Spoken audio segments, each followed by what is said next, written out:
나이가 드니 물만 마셔도 살이 찌는 것 같고 한 번 찐 살은 빼기가 참 힘들지 않으신가요?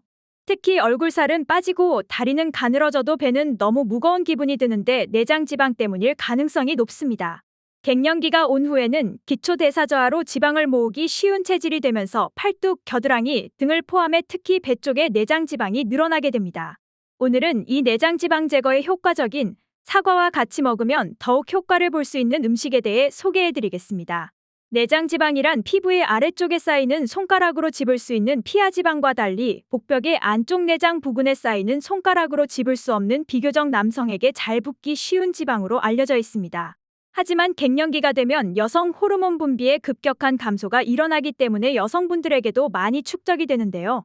이 지방이 위험한 이유는 위치가 장기 사이에 존재하기 때문에 온몸으로 염증 물질 등을 분비할 수 있어 고지혈증이나 대사증후군, 인슐린 저하 등의 원인이 되고 당뇨병이나 심장병 등의 질병이 발생할 수 있기 때문입니다. 내장 지방은 체질뿐만 아니라 당분 함량이 높은 패스트푸드나 인스턴트 식품, 육류와 탄수화물 등을 많이 먹거나 잘못된 식습관과 운동 부족 그리고 흡연과 음주, 스트레스와 같은 이유로 생기는데요. 여러 조사에 따르면 사과에 들어있는 성분들이 지방을 분해해주는 역할을 해 내장 지방을 없애는 데 큰 도움을 준다고 합니다.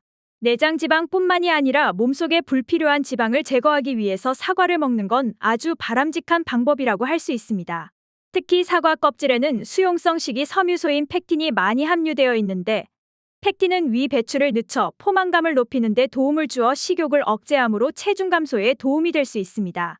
또한 수분과 결합하는 작용을 통해 변을 무르게 해주고 대장 운동을 활발하게 해 배변 활동에 도움이 되며 장내의 벽에 보호막을 만들어 각종 유독성 물질의 흡수를 막아주기 때문에 사과는 껍질채로 드시는 것이 좋습니다.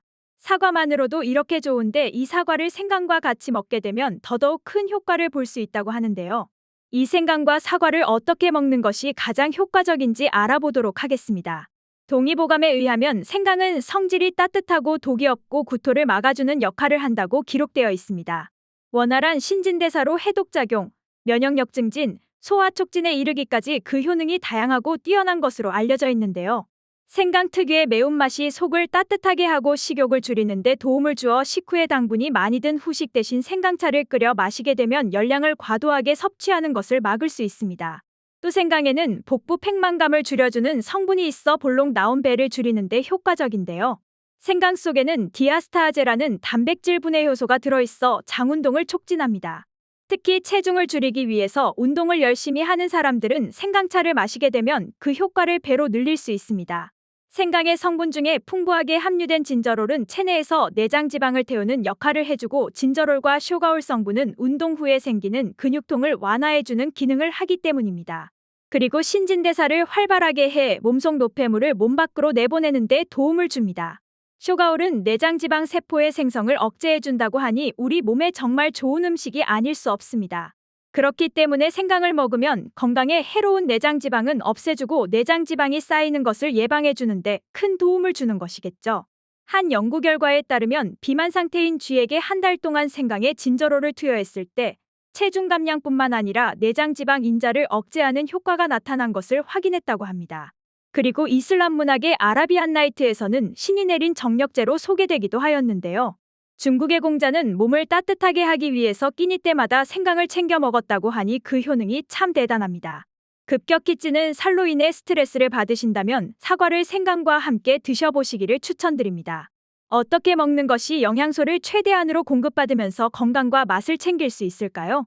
사과와 생강을 같이 먹기 위해서는 사과 생강 발효액을 만들어서 섭취하게 되면 사과 맛과 생강향이 어우러져 크게 어려움 없이 먹을 수 있습니다. 그럼 사과 생강 발효액을 어떻게 만드는지 알아보도록 하겠습니다.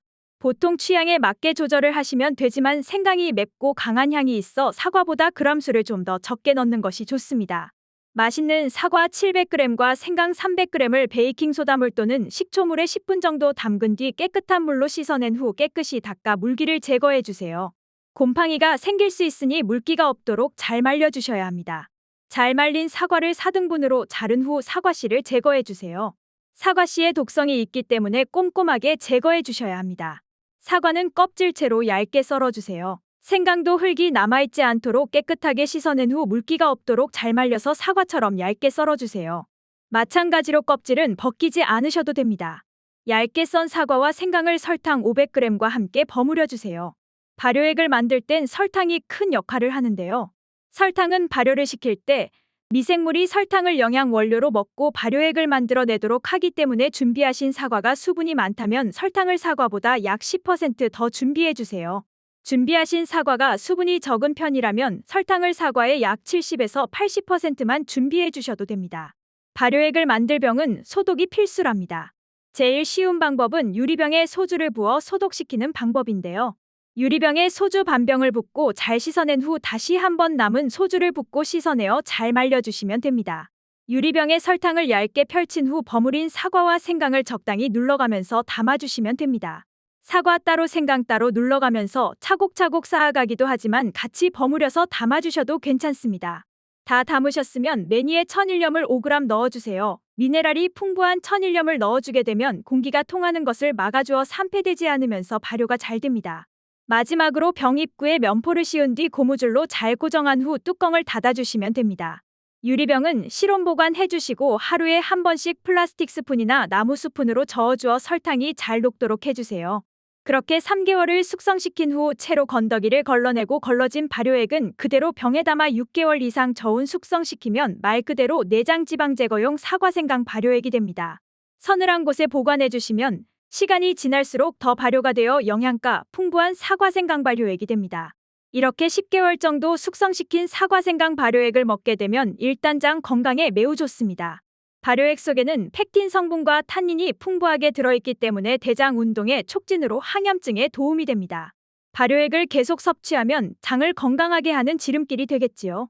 여기에 추가로 골다공증을 없애주는 효과도 있습니다. 사과 껍질에 다량 함유된 펙틴 성분이 위산의 분비를 촉진시켜 체내 칼슘의 흡수를 도와주니 뼈가 약하신 분들에겐 아주 희소식이 되겠습니다.